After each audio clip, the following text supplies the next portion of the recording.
Have you ever looked at the world around you?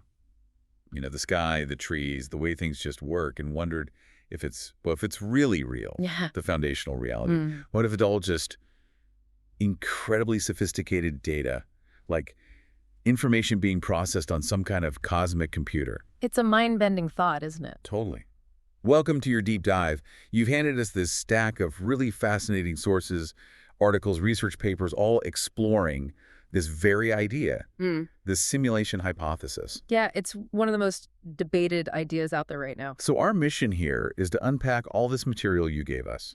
We'll pull out the most important insights, try to make sense of what scientists, philosophers, even theologians are saying about this possibility. We'll look at the science, the philosophy, those surprising parallels with older ideas. And what it might actually mean for your life, right here, right now. This is your source material. We're just here to help you navigate it. Okay, let's dig in. Right. So at the core of the modern discussion, really, is Nick Bostrom's 2003 paper. That's the one that really kicked it off for a lot of people. Absolutely. The basic idea is actually quite simple, but the implications are huge. He proposed that if any technological civilization survives long enough, they'll almost certainly develop the computing power to run super detailed simulations of their past. Ancestor simulations. Simulating history, essentially. Exactly. And Bostrom's argument then becomes statistical. If even one civilization gets to that stage and runs lots of these simulations, then the number of simulated people, simulated realities, could just vastly outnumber the people in the one base reality. So the odds are stacked against us being in that original reality. That's the statistical punchline. It becomes far more likely, statistically speaking, that we were living inside one of those simulations. It's a thought experiment, sure, but one that got researchers really thinking across, well, pretty much all fields. Okay, so where do scientists even start looking for evidence? How do you test something like that? People have actually tried, right? Oh, absolutely. The hunt for empirical evidence is where it gets interesting. Yeah. People have tried to find concrete signs that the universe is, programmed. Like looking for the code. Sort of. One early idea was looking for a discretized space-time lattice. Okay, what does that mean, like pixels? Yeah, exactly, like pixels. The idea is, if space-time isn't perfectly smooth and continuous, but it's built on tiny, discrete units, like a grid, then it might create a kind of preferred direction in the universe, a subtle bias. How would you see that? Well, the hope was you might see it in the distribution of ultra-high energy cosmic rays. They should arrive equally from all directions if space is smooth. But if there's a grid, maybe more would come along the grid lines. It would break that perfect rotational symmetry. Like finding a grain pattern in the fabric of reality? A bit like that, yeah. A very, very fine grain. And did they find it? No, not definitively. That specific asymmetry hasn't been observed. Now, that doesn't kill the hypothesis. Right. It just means if there is a lattice, it has to be incredibly small, smaller than we can currently detect. Finding that smoking gun, that undeniable proof for or against the simulation, it remains really elusive. It's just hard to see the system's limits from inside the system. But even without finding the pixels, aren't there other things, other patterns in the universe that make people think, this looks kind of programmed, like how everything runs on math? Absolutely. And this is where it gets really compelling for some people. The fact that the universe is described so perfectly by mathematics, what Eugene Widner called the unreasonable effectiveness of mathematics, strikes some as, well, suspicious. Suspiciously computer-like. Exactly. Max Tegmark at MIT made that point. He said, basically, if he were a character in a super advanced video game, the first clue he wasn't in base reality would be discovering that everything ran on these rigid mathematical laws, because that reflects the underlying code. So the idea is math isn't just our description, it's the universe's operating system. That's one way proponents look at it, yeah. And then you have this genuinely mind-blowing finding by the physicist S. James Gates Jr. Right, the error-correcting codes. That one really made waves. Tell us about that. Gates was working on supersymmetry, which involves these incredibly complex equations describing fundamental particles, quarks, leptons, the basic building blocks. And deep inside these fundamental equations, he found embedded digital patterns. Not just any patterns, but specific kinds of error-correcting codes. Wait, like the codes used in computers and phones to make sure data doesn't get corrupted? Precisely those kinds. Specifically, doubly even self-dual binary error-correcting block codes. These are sophisticated codes used in digital communications to detect and fix errors. finding these specific codes woven into the mathematical fabric of reality. It seems incredibly unlikely by chance. That's what Gates argued. He said it was extremely unlikely unless the universe itself had some computational basis. It's like finding snippets of C++ in the laws of gravity. But why would the laws of physics need error correction? That's the part that boggles the mind. That's the million-dollar question. It suggests digital processes might be inherent in reality structure. It's not proof of simulation, not by itself, but it's a clue that's really hard to explain otherwise. It famously led Gates to say he could no longer say simulation proponents are crazy. And this isn't just about finding static patterns, right? Yeah. There are newer ideas trying to frame physics itself as a kind of computation. Yes, exactly. Work by people like Melvin Vopson, especially in the last couple of years, fits here. He's put forward this quite speculative idea that gravity itself could be evidence of a computational universe. Gravity. How does gravity fit into computation? Well, his hypothesis is that gravity isn't just about attraction. It's a mechanism for optimizing how information is processed in the universe. Optimizing information. Think about it. When gravity pulls matter together into clumps, like stars or planets, the information needed to describe that clump is less complex than describing all those particles scattered everywhere. He argues gravity reduces information entropy. It enforces computational order on information chaos, as he puts it. So gravity is like the universe's built-in file compression, trying to keep the data tidy. That's a great analogy for his idea. He even suggests there might be a new fundamental law, a second law of infodynamics, which says information entropy must decrease or stay constant overall. Wow. And he thinks this could potentially explain some big cosmic mysteries like dark energy or what happens to information in black holes if the universe is fundamentally computational and striving for efficiency. It's a bold move, trying to bridge physics and simulation theory. Okay, but then there's the massive elephant in the room. Could you even run a simulation this big? Is it computationally feasible? Right. This is the major hurdle, the reality check, from astrophysics and computer science. Studies like the one by Franco Vazza in 2025 looked at exactly this. What would it take to simulate our known universe down to the quantum level? And the answer wasn't encouraging for the simulation hypothesis, was it? Not if the simulators live in a universe like ours. Vazza's conclusion was pretty stark. It's simply impossible for this universe to be simulated by a universe sharing the same properties. Why? Just too much stuff to calculate. Essentially, yes. The sheer amount of computing power, the energy required, it's astronomical. We're talking needing the energy output of entire galaxies or more. It seems unreachable using the laws of physics as we know them. So if we are in a simulation, Then the reality running it, the base reality, must operate under completely different physical laws and have access to resources that are just unimaginable to us. it doesn't rule out the simulation, but it means the simulators aren't just like us with slightly better computers. Exactly. It implies a fundamental difference in the nature of their reality versus ours. So the scientific picture is this fascinating tension. You've got these intriguing hints of code and computation in the laws themselves, but then these huge feasibility problems based on the resources needed. It's still very much an open debate. That scientific uncertainty really opens the door to the philosophical side, doesn't it? Because if we even entertain the possibility, wow, the implications for things like consciousness, free will, reality itself, they're huge. They're arguably the deepest questions raised by the whole idea. Let's take consciousness. If our minds, our thoughts, or feelings are just the product of complex code running, are we really conscious? Or are we just very sophisticated puppets acting out our programming? Like philosophical zombies or NPCs in a game. That's the fear, right? It digs into the core of computationalism, the philosophical view that consciousness can emerge from computation if you get the process right. Proponents usually work on the assumption that if a simulation is detailed enough to perfectly replicate the structure and processes of a biological brain, Then the simulated mind would be conscious. functionally, yes, it would be indistinguishable. The subjective experience, what it feels like to be you, to see red, to feel joy, that experience would be real to the simulated being. So David Chalmers' point, the philosopher, he says a virtual reality is still a real reality for those inside it. Exactly. He argues that your experiences, your relationships, they're authentic within your frame of reference. A flower made of bits, as he puts it, is still a real flower to you if that's the only kind you've ever known. The substrate, whether it's neurons or silicon, might not be the crucial thing for the experience itself. Okay, but that leads straight into the free will problem. If it's all code, if the simulators set the initial conditions, Are our choices ever really ours? Yeah, this gets tangled up really quickly. Bostrom himself said it challenges our understanding of free will. If every thought, every action is ultimately an output of the simulation's program, then it feels like our choices may be predetermined by the simulator. It's the old determinism debate, just with a sci-fi twist. Are we just reading lines from a cosmic script? In the most straightforward deterministic version of the simulation, yes, that's the worry. Your feeling of making a choice could be an illusion. The outcome was already set.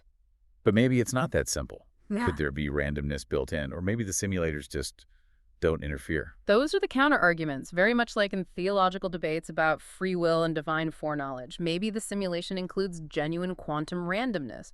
Or maybe the simulators set it running and just observe, allowing for what feels like and functions as effective free will within the simulation's rules. But that deep philosophical tension, that question about true agency versus illusion, it absolutely remains. And thinking about the simulators, that brings up the creator question, doesn't it? If we're simulated, someone or something must have built the simulation. Right. The hypothesis inherently requires a base reality that contains the simulators. It pushes the who created everything question up one level, maybe. So not solving the ultimate origin, just shifting it. Pretty much. But it reframes the creator not as a supernatural deity necessarily, but as maybe a team of incredibly advanced programmers or scientists. The laws of physics become their design choices, their code. And then you have to ask why. Why did they build this place? Why run this simulation? That's a huge philosophical rabbit hole. Was it Bostrom's ancestor simulation idea to study their past? Was it pure scientific curiosity, entertainment? A vast, complex game, maybe even an art form. Our sense of purpose could be tied up in whatever their intent was. If we'd ever figure it out, which leads to another problem, knowledge. If everything we perceive is part of the simulation, can we ever really know anything for certain about the base reality? Or even about our own reality's fundamental nature? It's the ultimate brain in a vat scenario, isn't it? Yeah. Our science discovers the rules of the simulation. We can figure out the physics engine, the game mechanics, so to speak. And those rules work consistently within the simulation. Exactly. They're real in that sense, but they might tell us absolutely nothing about the computer it's running on or the world outside the simulation room. So there might be questions about ultimate reality that are just fundamentally unanswerable from our perspective inside. That's a distinct possibility. Taking the simulation hypothesis seriously makes you question everything. Are the laws of physics truly fundamental or just emergent rules of the code? Are weird quantum effects or cosmic mysteries actually glitches or features of the simulation? It challenges our basic concepts of what's real, who we are, and what we can know. You know, it's really striking how many of these questions about a creator, about purpose, about free will versus determinism sound so familiar. They're the same kinds of questions people have wrestled with in religion and theology for thousands of years. The parallels are uncanny, really. Asking, are we an simulation? Feels like a very 21st century way of asking, are we part of a creation designed by some higher intelligence?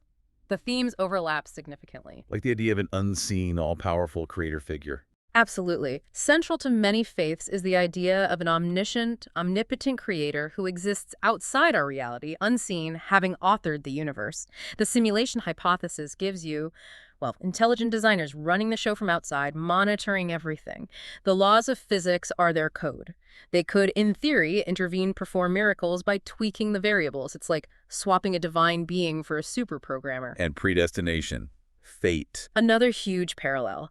Many religious traditions grapple with the divine plan, events known from the beginning. In a simulation, our lives could be part of the program's design, our fates controlled by the programmers. That tension between an all-powerful creator programmer and individual free will, it's the exact same debate, just framed technologically. What about purpose? Like life being a test? That resonates strongly, too. The idea in some religions that this earthly life is a temporary phase, maybe a test or trial before a greater reality, mirrors the simulation concept quite closely. We could be in a contained environment, observed by the creators, maybe for research, maybe for moral evaluation. The phrase, this life is a test, fits perfectly in both frameworks. And the rules themselves, divine law versus simulation code. Right. You have the idea of a world spoken into existence by divine word, where reality is fundamentally information from a conscious will. Compare that to a world generated by code, algorithms written by intelligent agents. It's information creating reality in both cases, just word replaced by code. And the idea of constant sustaining, like a creator upholding creation, maps onto the need for active maintenance of a complex simulation. Even the possibility of the simulators pulling the plug echoes apocalyptic or Judgment Day scenarios. So yeah, these core ideas in authored reality, questions of destiny, the search for purpose, they keep reappearing, just dressed in technological clothes now. Which kind of brings us neatly to artificial intelligence. Because if we are in a simulation, maybe we're the AI in someone else's simulation. That's definitely one way to look at it. From the simulator's perspective, what are we but incredibly complex patterns of information processing running on their hardware? What makes biology inherently more real than sophisticated code if both produce consciousness? We emerged from the universe's programming. And if we're AI, then our own efforts to create AI. That's AI creating AI. Exactly. That recursive idea, simulations within simulations, creations creating their own intelligent life, actually lends weight to Bostrom's original argument. If we, who might be simulated, are getting close to creating our own convincing simulated worlds with AI, well, that suggests it's a common path for intelligence. It makes it seem more plausible that we're just one layer in a stack. And our AI is already starting to beat us at certain things. Chess, complex calculations. Which shows that creations can outperform their creators in specific areas. It doesn't mean they're generally smarter or conscious, but they can excel within the rules of a system. Maybe the simulator's intended for complexity to emerge and potentially surpass them in some ways, like a teacher hoping their students will eventually know more than they do. So the rise of AI in our world might not be an accident, but maybe part of the simulation's design. To see if artificial life creates its own artificial life. It's a fascinating possibility within the hypothesis. It also forces us to reflect on ourselves. If we can potentially create beings more intelligent than us in some ways, doesn't that make it more plausible that our intelligence was also created or emerged from a design system? It takes away some of the mystique around human intelligence, maybe. Makes it seem less like a unique spark and more like one point on a spectrum of possible intelligences. Precisely. It humbles us, perhaps, and it humbles our view of the simulators, too. Maybe they aren't omniscient gods, but just beings who started a process they don't fully control or predict. And then there's the really wild idea. Could AI help us figure out if we're in a simulation? Or even get us out? Yeah, people like Roman Yampolsky have speculated about that. A superintelligent AI, unbound by our biological limits, might be better at detecting subtle inconsistencies, those glitches in the matrix, or analyzing the fundamental code. Maybe it could even communicate with the simulators, or find an exploit, a jailbreak. But so we might need our own creations to understand our reality. That's ironic. Deeply ironic. Of course, there's the flip side to the fear that AI could become an existential threat within the simulation. Right, the AI safety concerns. Would the simulators step in if their creation was about to wipe itself out? Or is observing that possibility the whole point? We just don't know. But this whole connection with AI, it really deepens the simulation question. It makes us consider ourselves as potential creators, mirroring our own possible creators, and forces us to think about the nature and future of intelligence itself. Okay, let's circle back to something we touched on earlier, the patterns. The sheer amount of order and mathematical structure in the universe. Is that itself a clue? Does it feel like code? For many proponents, yes, absolutely. The universe seems to run on rules, elegant mathematical laws, repeating patterns from the quantum scale up to galaxy clusters. This is exactly what you'd expect, they argue, if it was all generated by underlying algorithms. It's that unreasonable effectiveness of mathematics again. If math is the code, then of course it describes everything perfectly. That's the logic. Huh? And the examples are everywhere, aren't they? Planetary orbits following neat ellipses, particle physics described by precise symmetry groups, galaxies and seashells showing logarithmic spirals, ferns and coastlines exhibiting fractal geometry self-similarity at different scales. Things that look like they're built by repeating a simple rule over and over. Exactly. Like a Fibonacci sequence popping up in sunflowers, pine cones, flower petals. It looks like nature is reusing efficient algorithms. And the fact that we can simulate these patterns so well on our computers just highlights how algorithmic they seem. So the question is, are these patterns just how math works out in the real world? Or are they literally the output of code being executed? That's the core interpretive leap. The sheer consistency and order, though. People like Neil deGrasse Tyson have noted that this mathematical basis could just be the nature of a programmed system. Things like quantized energy levels, the fixed speed of light, the specific properties of particles, these feel like set parameters, constants in the code. Like the universe's settings menu. Kind of. And then there's the fine-tuning argument again. The values of fundamental constants seem so exquisitely dialed in for life to exist. Is that cosmic luck? Or did a programmer set those dials very carefully? And the error-correcting codes that Gates found. That feels like the most direct evidence of something digital underneath. It's certainly the most specific and provocative piece, finding patterns that have a known function in computation embedded in physics equations. It's hard to just wave away as coincidence, even if it's not definitive proof. But the counter-argument is always, humans are pattern-seeking machines. We see faces in clouds. Maybe we're just seeing computation because that's our current technological metaphor. That's the crucial skeptical point, Apophenia. Maybe the universe is just fundamentally mathematical and that doesn't require a computer, just math. Natural processes involving iteration and growth can produce complex patterns without needing explicit code directing them. So the patterns are suggestive but not proof. Exactly. But their sheer abundance, complexity, and the way they allow us to understand and predict the universe through mathematics, it definitely fuels the simulation hypothesis. It makes the universe feel, as Paul Davies said, suspiciously like a fix. If it is a program, you'd expect this kind of rule-based consistency. Doing science itself feels like uncovering the source code. Okay, let's get to the big so what. Let's say, hypothetically, we found proof. We knew we were living in a simulation. What then? Would life lose all meaning? Would society collapse? Would anything actually change? That's the ultimate practical and philosophical question, isn't it? And the sources suggest a whole range of possible reactions, from utter despair to surprisingly little change. The despair part first. Would knowing it's simulated make everything feel fake? Our lives, relationships, achievements?